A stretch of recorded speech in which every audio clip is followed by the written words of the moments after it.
सत श्री अकाल स्टूडेंट्स असी कर रहे हैं डिफरेंशिएबिलिटी चैप्टर। तो बच्चे अज के लैक्चर के असी टॉपिक कवर करांगे फंक्शन को डिफरेंशिएट करना बाय यूजिंग चेन रूल। ठीक है, पहला आप सीखांगे कि चेन रूल किहड़े फंक्शनस के उपर अपलाई हुंदा ते आपां नूं किवें अपलाई करना है। ठीक है जी, स्टार्ट करते हैं अपनी डेफिनेशन तो। देखो जी, चेन रूल की डेफिनेशन की कहती है कि मान लो कहते if y is a function of u defined by fu and u is a function of x defined by u is equal to gx, then y is a composite of two function and dy by dx is equal to dy by du into du by dx। मतलब कि देखो बच्चे आंदे कि मान लो साढ़े को एक फंक्शन y आ, इस तरीके का फंक्शन आ कि y जिहड़ा आ वो u दे विच फंक्शन हैगा, उन्होंने किवें लिख सकते आपां एफ यू, तो जिहड़ा u आ वो फरदर किहदे फंक्शन दे विच किहड़े वेरीएबल दे विच हैगा को फंक्शन x दे विच कि y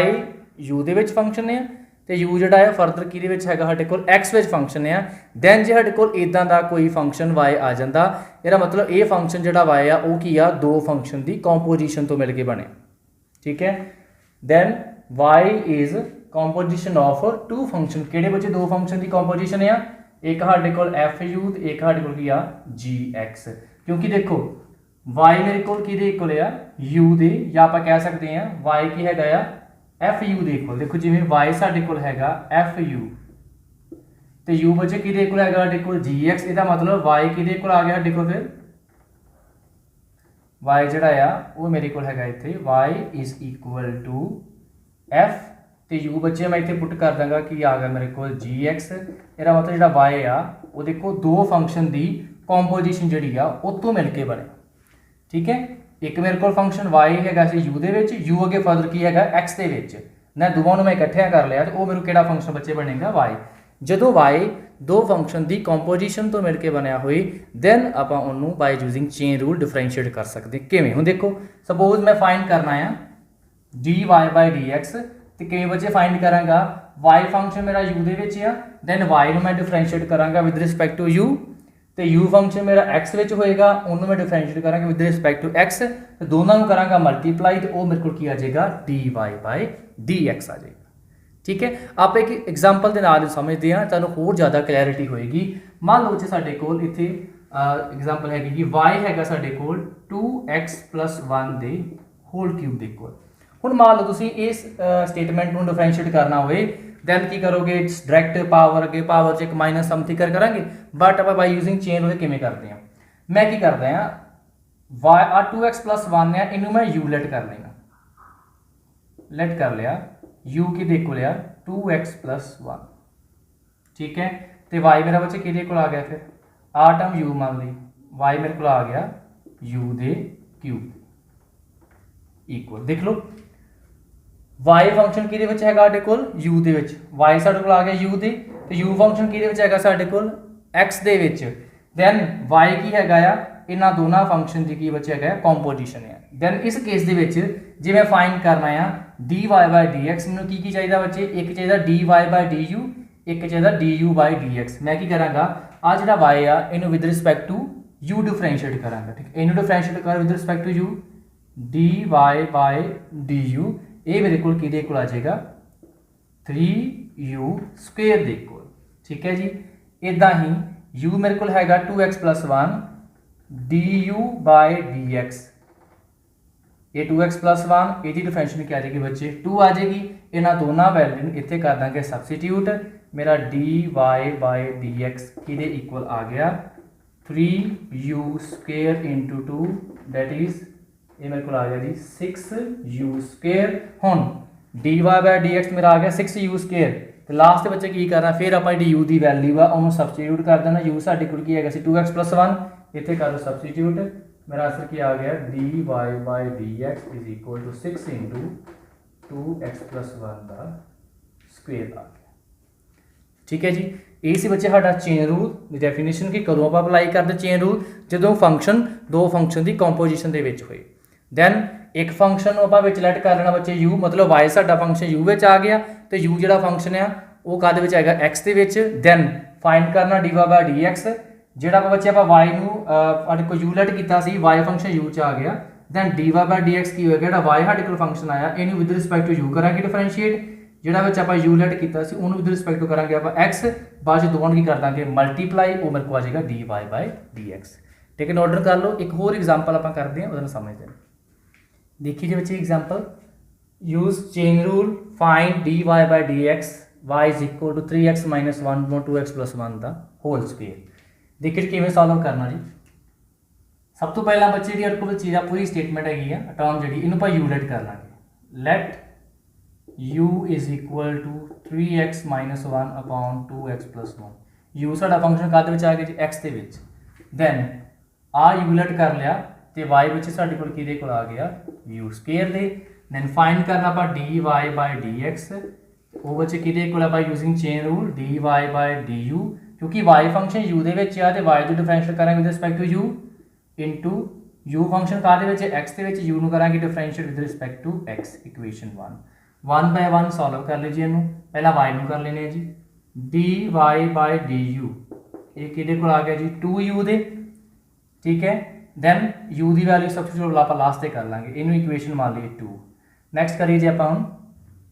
u नू करिए differentiate with respect to x du upon dx अच्छा राइट साइड तक की लगेगा u अपॉन v रूल ठीक है नीचे आ जाएगा 2x प्लस 1 दा होल स्क्वेयर क्योंकि u अपॉन बच्चे v रूल पता नहीं की कहता सानू u upon v is equal to नीचे बच्चे होंदा v स्क्वेयर ऊपर v as is differentiation of u minus u as is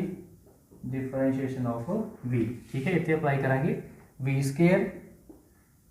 v as is differentiation of u 3x minus 1 minus 3x minus 1 as it is differentiation बच्चे करांगे अपना 2x plus 1 ठीक है जी। चलो इन करिए सॉल्व ऐसे देखो जी 2x प्लस 1 ये आ गया d u upon dx is equal to 2x plus 1 ऊपर देखो जी 3x की डिफरेंशिएशन किया जाएगी 3 तो कांस्टेंट है बाहर x की आ गई 1 ये आ गई 3x 3 तो माइनस 1 की हट आ जानी है 0 ठीक है जी। नैक्सट माइनस 3x माइनस 1 बचे 2x हट आ जाएगी 2 तो 1 की हट आ जानी है 0 अपॉन आ गया जी 2x प्लस 1 दा square du upon dx is equal to multiply कर लो 6x plus 3 minus 6x plus 2 upon 2x plus 1 दा स्क्वायर 6 ना 6 कट 3 प्लस 2 कितना आ गया जी 5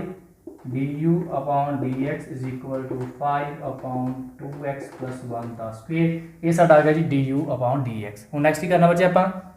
dy बाय dx दोनों वैल्यू बच्चे कर दो सब्सटीट्यूट इतने फ्रॉम इक्वेशन 1 इक्वेशन 3 मान लो from equation 1 2 and 3 dy by dx एक को आ गया देखो जी dy by dx is equal to dy by du की देखो सी 2u दे इनटू du बाय dx की देखो आया देखो 5 अपॉन 2x प्लस 1 का स्क्वेयर। अच्छा u की वैल्यू करी सब्सटीट्यूट जी क्योंकि साडा आंसर dy बाय dx कादे विच आउणा चाहिए है x दे विच दैन ए बचे u की वैल्यू इत्थे आपां सब्सटीट्यूट कर दिंदे हैं 5 टू 10 हो जाएगा ये आ गया dy by dx is equal to 10 into u दे बचे वैल्यू हट को आ गई 3x minus 1 upon 2x plus 1 नाल आ गए थे जी 2x प्लस 1 का स्क्वेयर। हूँ देखो जी ये आ गया 10 3 इंटू 3x माइनस 1 अपॉन आ देखो बेस साढ़े को सेम नहीं आ रहे इतने पावर 1 है इतने पावर 2 आ बेस सेम तो पावर बच्चे की हो जाएंगे ऐड दैन साढ़े को बच्चे आंसर इतने की आ जाएगा नीचे मैं इतने साइड लिख देना साढ़ा आंसर बच्चे आ जाएगा इतने dy upon dx is equal to 10 into 3x minus 1 upon 2x plus 1 का होल क्यूब ठीक है जी। इस तरीके बच्चे बाय यूजिंग चेन रूल असीं सॉल्व करना जो भी साढ़े थोड़े सामने 4-5 ਸਮ ਬਸ ਹੈਗਾ ਯੂਜ਼ਿੰਗ ਚੇਨ ਰੂਲ। ਜਿਹੜੇ ਵੀ ਸਮਸ ਉਹਨਾਂ ਨੂੰ ਇਸ ਤਰੀਕੇ ਨਾਲ ਸੋਲਵ ਕਰਨਾ। ਜਿਹੜਾ ਬੱਚਾ ਕੋਲ ਸਿੰਗਲ ਵਿਚਕਾਰ ਫੰਕਸ਼ਨ ਹੋਏਗਾ ਉਹਨੂੰ ਆਪਾਂ ਲੈਟ ਕਰ ਲਾਂਗੇ u, ਠੀਕ ਹੈ। ਆ y u ਵਿੱਚ ਆ ਗਿਆ, ਫਿਰ dy/dx ਫਾਈਂਡ ਕਰਨਾ ਹੈ। y with respect to u ਕਰਨਾ ਡਿਫਰੈਂਸ਼ੀਏਟ, u ਨੂੰ ਕਰਨਾ ਵਿਦ ਰਿਸਪੈਕਟ ਟੂ x, ਤੇ ਦੋਵਾਂ ਨੂੰ ਕਰਨਾ ਬੱਚੇ ਆਪਾਂ ਮਲਟੀਪਲਾਈ ਕਰਨ ਤੋਂ ਬਾਅਦ ਜਿਹੜੀ ਸਾਡੇ ਕੋਲ u ਦੀ ਵੈਲਿਊ ਹੋਣੀ ਇੱਥੇ ਆ y ਦੀ ਡਿਫਰੈਂਸ਼ੀਏਟ u ਦੇ ਵਿੱਚ ਸਾਡੇ ਕੋਲ ਆਊਗੀ, ਤੇ ਇੱਥੇ ਬਾਅਦ ਫਿਰ ਫਰਦਰ ਲਾਸਟ 'ਤੇ ਜਾ ਕੇ ਆਪਾਂ u ਦੀ ਜਿਹੜੀ ਵੈਲਿਊ ਲੈਟ ਕੀਤੀ ਸੀ ਉਹਨੂੰ ਸਬਸਟੀਟਿਊਟ ਕਰਨਾ। ਇਹ ਸਾਡਾ ਆ ਜਾਏਗਾ ਆਨਸਰ, ਠੀਕ ਹੈ। ਯਾਨੀ ਕਿ ਸਾਡੇ ਕੋਲ ਡਿਫਰੈਂਸ਼ੀਏਟ ਇਹ ਸੀ ਬੱਚਾ ਸਾਡਾ ਚੇਨ ਰੂਲ, ਬਹੁਤ ਸਿੰਪਲ ਹੈ, ਠੀਕ ਹੈ। ਤੇ ਇਸ ਤਰੀਕੇ ਨਾਲ ਆਪਾਂ ਨੂੰ ਸਮ ਜਿਹੜੇ ਆ ਸੋਲਵ ਕਰਨੇ ਆ ਬਾਈ ਯੂਜ਼ਿੰਗ ਚੇਨ ਰੂਲ। ਤੇ ਇਹਦੇ ਨਾਲ ਬੱਚੇ ਤੁਹਾਡੇ ਜੋ ਸਿੰਪਲ ਡਿਫਰੈਂਸ਼ੀਏਸ਼ਨ ਦੇ ਜੋ ਸਟਾਰਟਿੰਗ ਵਾਲੇ ਸਮਸ ਤੇ ਬਾਈ ਯੂਜ਼ਿੰਗ ਚੇਨ ਰੂਲ ਜੋ ਸਮਸ ਨੇ ਉਹ ਕੰਪਲੀਟ ਨੇ। ਹੁਣ ਨੈਕਸਟ ਆਪਾਂ ਜੋ ਆਪਣੇ ਟੌਪਿਕ ਕਰਨੇ ਆ ਉਹਦੇ ਵਿੱਚ ਡਿਫਰੈਂਟ ਟਾਈਪਸ ਦੇ ਸਾਡੇ ਕੋਲ ਫੰਕਸ਼ਨਸ ਆਉਣਗੇ ਤੇ ਉਹਨਾਂ ਨੂੰ ਆਪਾਂ ਅਲੱਗ-ਅਲੱਗ ਮੈਥਡਸ ਦੇ ਨਾਲ ਜਿਹੜਾ ਹੈ ਸੋਲਵ ਕਰਨਾ ਸਿੱਖਣਾ ਆ, ਠੀਕ ਹੈ। ਥੈਂਕ ਯੂ ਜੀ, ਨੈਕਸਟ ਲੈਕਚਰ ਮਿਲਦੇ।